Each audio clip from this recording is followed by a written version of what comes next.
తెల్లవారితే చక్రవర్తి అయి రాజ్యమునేలే రామయ్య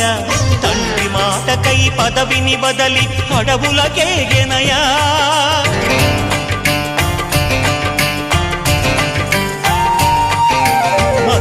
జనులను కావగ వచ్చిన మహావిష్ణు అవతారమయ ఆలిని రక్కసుడపహరించితే ఆక్రోశించెనయా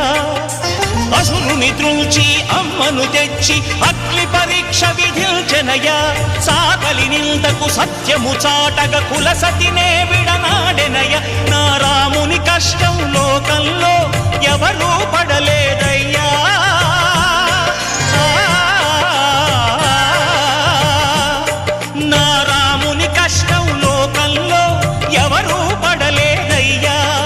సత్యం ధర్మం త్యాగంలో అతనికి సరిలేరయ్యా కరుణా